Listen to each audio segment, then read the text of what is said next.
በአዲስ አበባ ከተማ ፒያሳ አካባቢ ለብዙ ዓመታት አገልግሎት ካቆመው ሲኒማ ቤት በስተጀርባ አንድ ግዙፍ ዋርካ ቆሟል።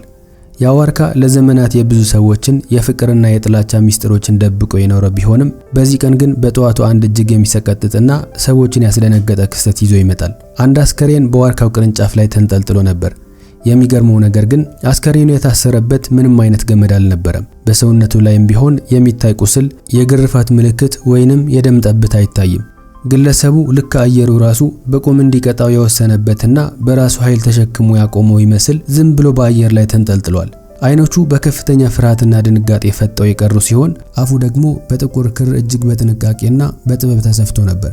ፖሊሶች በኋላ ላይ ሁኔታውን መርምረው ከደረሰበት የአእምሮ ጫና ምክንያት ራሱን እንዳጠፋ የሚገልጽ ድምዳሜ ቢሰጡም የፒያሳ ነዋሪዎችና አካባቢውን የሚያውቁ ሰዎች ግን እውነቱን በሚገባ ያውቁ ነበር።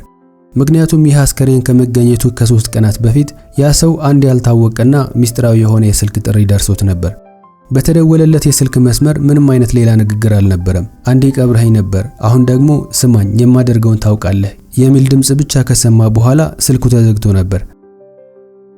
አዲስ አበባ ፍጹም አትተኛም። አንዱ አይናን ጨፍና ሌላኛውን ከፍታ ሚስጥር ትሰማለች እንጂ። ታክሲዎች ከመንገድ ጠፍተው፣ የንግድ ቤቶችና ካፌዎች ተዘግተው ከተማዋ ትንፋሿን ስትተነፍስ በውስጧ የደበቀቻቸውን ሚስጥሮች ማብራ ታወጣለች። ያረጁ ሲኒማ ቤቶችንና እርስ በርስ በቀስታ የሚነጋገሩ የሚመስሉ ጠባብ የሰፈር መንገዶች ያሏት ፒያሳ ኃጢያትን በመደበቅ ረገድ ምንጊዜም ቢሆን የታወቀች ናት።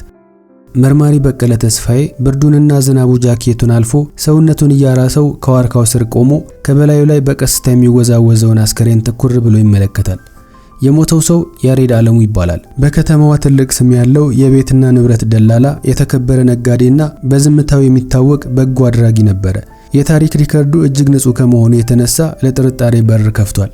መርማሪ በቀለ የአፉን ስፌት በጥንቃቄ ተመለከተ። ስፌቱ እጅግ የጸዳ ወጥና የተዋበ ነበር። ይህን ያደረገው ሰው ረጅም ጊዜ ወስዶ ተረጋግቶና ትልቅ ትዕግስት አድርጎ እንደሰራው ያስታውቃል። ከመርማሪው ጀርባ የነበረ አንድ ጀማሪ ፖሊስ ትዕይንቱን መቋቋም አቅቶት ቢያቅለሸልሸውም በቀለ ግን ካለበት ንቅንቅ አላለም።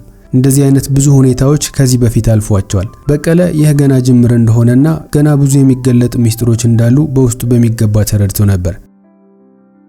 ከ5 ዓመታት በፊት አቤል ከበደ አዲስ አበባ ሁለተኛ የዕድል ከተማው እንደሆነችና ማንም ሰው ጥረግሮ የሚለወጥባት ቦታ እንደሆነች በጽኑ ያምን ነበር። ሳር ቤት አካባቢ በነበረው ጠባብና ያረጀ አፓርታማ ውስጥ ከታናሽ እህቱ ሊያ ከበደ ጋር ይኖር ነበር። ወላጆቻቸው ቀደም ብለው ስለሞቱ በዚህ ትልቅ ከተማ ውስጥ የሚታገሉትና እርስ በርስ የሚተጋገዙት ሁለቱም ብቻ ነበሩ። አቤል ቀን ቀን በአንድ የሎጂስቲክስ ኩባንያ ውስጥ በሾፌርነት እየሰራ ማታ ማታ ደግሞ በሪፍት ቫሊ ዩኒቨርሲቲ ትምህርቱን ይከታተል ነበር። ሊያ ደግሞ በአዲስ አበባ ዩኒቨርሲቲ የአካውንቲንግ የመጨረሻ ዓመት ተማሪ ነበረች። እሷ ምንም አይነት ፍርሃት የማታውቅ በተስፋ የተሞላችና ከከተማዋ ድምቀት በላይ የምታበራ ብሩህና ጎበዝ ልጅ ነበረች። ከተወሰነ ጊዜ በኋላ ሊያ አለሙ ትሬዲንግ በተባለውና በትልልቅ ባለሀብቶች በሚመራው ድርጅት ውስጥ የልምምድ ስራ ስትጀምር አቤል የሆነ የማይመችና የጥፋት ምልክት የሚመስል ስሜት እየተሰማው ነበር። እነዚህ ትልልቅ ኩባንያዎችና ባለቤቶቻቸው ፈገግታቸው ይበዛል፣ እባክሽን ተጠንቀቂ በማለት ሁልጊዜ ያስጠነቅቃት ነበር። እሷ ግን ዝም ብሎ እንደሚጨነቅና የጥንት ሰው እንደሆነ በመግለጽ ተሰቀበት ነበር። ሆኖም ግን ከ3 ወራት በኋላ ያ ተላላፊ ሳቋ በድንገት ይጠፋል። አሁን ዝምተኛ ሆናለች። ከሰው ትርቅና ለብቻዋ ትቀመጥ ጀመር። ማታ ማታም በተኛችበት ትንቀጠቀጥ ነበር። አንድ ምሽት ግን ጨርሶ ወደ ቤት ሳትመጣ ትቀራለች። ከተወሰኑ ቀናት በኋላ የሊያ አስከሬን ጉለሌ አካባቢ የዓለሙ ትሬዲንግ ንብረት በሆነና ገና ግንባታው ባልተጠናቀቀ ህንጻ ጀርባ በቆሻሻ መጣያ አቅራቢያ ወድቆ ይገኛል። ፖሊስም ሁኔታውን ከመረመረ በኋላ ጠጥታ እንደነበረና በድንገተኛ አደጋ ወድቃ እንደሞተች ሪፖርት ያደርግና ፋይሉን በአጭር ጊዜ ውስጥ ይዘጋል። አቤል ግን እየጮኸ ነበር። ጉሮሮ እስኪነቃና ድምጹ እስኪዘጋ ድረስ ተከራከረ። ምክንያቱም ሊያ በፍጹም መጠጥ እንደማትጠጣና እንዲህ አይነት ልማድ እንዳልነበራት በሚገባ ያውቅ ነበር። ያሬድ አለሙ ደግሞ በጥቁር ልብስ አጊጦና እንደ መስታወት የሚያበራ ጫማ ለብሶ ለቅሶ ላይ ይገኛል። አቤልን በቀጥታ ለማየት እየሞከረ ቀዝቃዛ የሐዘን መግለጫ ይሰጣል። አቤል ይህንን ድርጊቱንና በያሬድ አይን ውስጥ ያየውን የጥፋተኝነት ስሜት በፍጹም አልረሳውም። አሁን ሊያ ከሞተች የተወሰኑ ሳምንታት አልፏል። ቢሆንም አቤል ሌሊት በተኛበት የሊያን ድምጽ መስማት ይጀምራል። ሊያ እሱን እየወቀሰችው አሊያም እያለቀሰች አልነበረም፣ ስሙን ብቻ በዝግታ ተጠራው ነበር። ከዚያም አስፈሪና ግራ የሚያጋቡ ህልሞችን ማየት ይጀምራል። ከአልጋው ስር ቆሞ በትኩረት የሚመለከተው ጥቁር ጥላ፣ የረጠበ የአፈር ሽታና በቆዳ ላይ ክር ተወጥሮ ሲሳብ የሚያሰማውን የሚሰቀጥጥ ድምጽ በህልሙ ደጋግሞ ይረብሸው ነበር። አንድ ቀን ማታ አቤል የሊያን የዩኒቨርሲቲ መታወቂያ እጁ ላይ ጨብጦ ከእንቅልፉ ይነቃል። መታወቂያውን የት እንዳገኘውና መቼ እጁ ላይ እንደገባ እንኳን ትዝ አላለውም ነበር። ነገር ግን ከመታወቂያው ጀርባ ላይ በሊያ የእጅ ጽሑፍ የተጻፈ ያሬድ ያውቃል ተስፋሁኔን ደግሞ ረድቶታል የሚልና ከዚህ በፊት አይቶት የማያውቀውን መልእክት ተጽፎ ያገኛል። ተስፋሁኔ መኮንን የዓለሙ ትሬዲንግ የህግ ዳይሬክተር ሲሆን ለያሬድ ደግሞ የቀኝ እጁ ነበር። ከዚህ ቀን ምሽት ጀምሮ አቤል መተኛት ያቆማል። በየቀኑ ካዛንቺስ፣ ቂርቆስና መርካቶን በማካለል በእግሩ ሲዞር ይውል ነበር። ከዚህ በኋላ ያሬድ በጥንቃቄ ማዳመጥ ሲጀምር ከተማዋ ሚስጥሯን መናገር ትጀምራለች። አቤል ትዕግስትን በከባድ መንገድና በብዙ መከራ ተማረ። ባለስልጣናትና ባለሀብቶች እንዴት ሚስጥርን በዝምታ እንደሚደብቁ፣ ፋይሎችን እንዴት እንደሚያጠፉና ሪፖርቶቹን እንደገና ለራሳቸው በሚመቻቸው መልኩ እንዴት እንደሚጽፉ ያጠናል። ዝምታ በገንዘብ እንዴት እንደሚገዛና ሚስጥር እንዴት እንደሚጠፋ ተረዳ። በቦሌ በሚገኘው የዓለሙ ትሬዲንግ ዋና ቢሮ ውስጥ የማታ የጽዳት ሰራተኛ ሆኖ ተቀጠረ። በስራ ቦታው ማንም ሳያስተውለውና እንደ ግዑዝ ነገር እየቆጠሩት የጽዳት ስራ እየሰራ ሰነዶቹን ያነባል። ፋይሎችን ኮፒ በማድረግ ስሞችን ያጠና ነበር። በሚያደርጋቸው ጥናቶች መሃልም ሊያ ነፍሰ ጡር እንደነበረች የሚገልጹና ሆን ተብለው የተደለቱ ኢሜይሎችን፣ የጠፉ የደህንነት ካሜራ ምስሎችንና በሚስጥር የተደረጉ የካሳ ክፍያ ሰነዶችን ያገኛል። አቤል እህቱ የነበረችበትን ሁኔታ ሲረዳ ሆዱ ስላመመው ሽንት ቤት ይገባል። እጆቹ እየተንቀጠቀጡ ስላስቸገሩት ራሱን ለመቆጣጠር እየሞከረ ነበር። በዚህ ጊዜ ድምጾቹ ተመልሰው ይመጣሉ። አሁን ግን የሚሰማው የተረጋጋ ድምጽ አልነበረም። የተወሰነ ጊዜ ከጠበቀ በኋላ ስልኮችን መደወል ይጀምራል።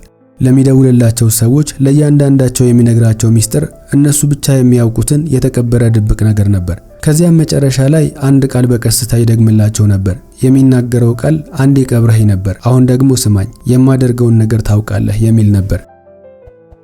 መጀመሪያ የተሰበረው ተስፋሁኔን መኮንን ነበር። መርካቶ ውስጥ በባዶ እግር እየተንከራተተ ለሰው ይቅርታ ሲጠይቅና ሲያለቅስ ይታያል። የደበቀው ሚስጥር ባይናገርም መስታወት በተመለከተ ቁጥር አንድ ሴት ከበስተጀርባው ቆማ ትታየው እንደነበር ይናገራል። ከሁለት ቀናት በኋላም ጉለሌ በሚገኘው ጥንታዊ ህንጻ ጣራ ላይ ወጥቶ በመዝለል ህይወቱ ያልፋል። ከዚያም የባንክ ሰራተኛው በመቀጠልም የድርጅቱ የጥበቃ ኃላፊ በተመሳሳይና ግራ በሚያጋባ ሁኔታ ይሞታሉ። አሟሟታቸው በአይነታቸው የተለያዩ ቢሆንም ውጤቱ ግን አንድ አይነት ነበር። ሁለቱም የተገኙት አፋቸው በጥቁር ክር ተሰፍቶ ነበር።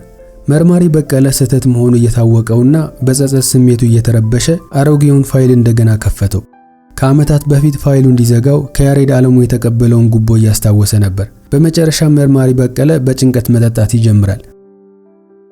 በሌላ በኩል ያሬድ ዓለሙ በድንጋጤና በጭንቀት መፈርጠጥ ይጀምራል። እንጠጦ አካባቢ በሚገኝ በጫካ በተከበበና ገና እድሳቱ ባልተጠናቀቀ ቪላ ቤት ውስጥ ተደበቀ። ቢሆንም አሁንም ከአቤል ማምለጥ አልቻለም። ቪላ ቤት ውስጥ ሻማዎች በርተው ነበር። ግድግዳው ደግሞ በሊያ ፎቶዎች የተሞላ ነበር። ያሬድ ተንበርክኮ እየተንቀጠቀጠ እሰማታለሁ፣ እባክህ እንዲቆም አድርግልኝ፣ ይቅርታ አድርጉልኝ እያለ በጨለማ ውስጥ እየጮኸ ነበር። አቤል ግን በጥቁር ክር የተጠቀለሉ ጣቶቹን እያሳየ በዝግታ ወደፊት ተጠጋው። አንተ አስቀድመህ ታውቃለህ፣ ይህ ላንተ አይደለም ብሎ ይናገራል። ያሬድም በለቅሶ ታዲያ ለምን እዚህ መጣህ? ምን ትፈልጋለህ? ሲል ይጠይቀዋል። አቤልም ለመጀመሪያ ጊዜ ፈገግ ብሎ እኔማ ዝም ብዬ እየሰማው ነው ይለዋል። ቢሆንም ያሬድ ዓለሙ በዚያች ምሽት በቪላ ቤት ውስጥ ሞቶ ይገኛል። ምንም አይነት ቁስል ወይንም ክር አልነበረበትም። ልቡ በራሱ ጊዜ ስራውን አቁሞ ነበር። በማግስቱ ደግሞ አቤል ወደ ፖሊስ ጣቢያ ሄዶ ሁሉንም ድርጊቶቹ አንድ በአንድ ያምናል። ነገር ግን ምንም አይነት ማስረጃ፣ የጣት አሻራ ወይንም ወንጀለኛ የሚያስብለው ማረጋገጫ አልነበረም። አእምሮ ጤነኛ አይደለም ተብሎ ተፈርዶበት ወደ ዘውዲቱ ሆስፒታል ይዘዋወራል። ነርሶች እንደሚሉት ከሆነ አቤል ማታ ማታ በየቀኑ በተመሳሳይ ሰዓት ላይ አጠገቡ ካለው የማይታይ ሰው ጋር በቀስታ ያወራል። ከተወሰኑ ወራት በኋላ መርማሪ በቀለ ተስፋዬም ቂርቆስ በሚገኘው ቤት ውስጥ ሞቶ ይገኛል። የሱ አፍም በተመሳሳይ ሁኔታ በጥቁር ክር ተሰፍቶ ነበር። የክስተቱ ፋይልም በዚህ ሁኔታ ይዘጋል። ነገር ግን አሁንም ቢሆን ፒያሳ ላይ ማታ ማታ የአንድ ሴት ድምጽ ይሰማል ይባላል። እነዚህ ሰዎች የገደላቸው ማን ነው? ሙታን ተመልሰው ይመጣሉ ማለት ነው? በዚህ ታሪክ መልስ ያልተገኘለት ጥያቄ ነበር።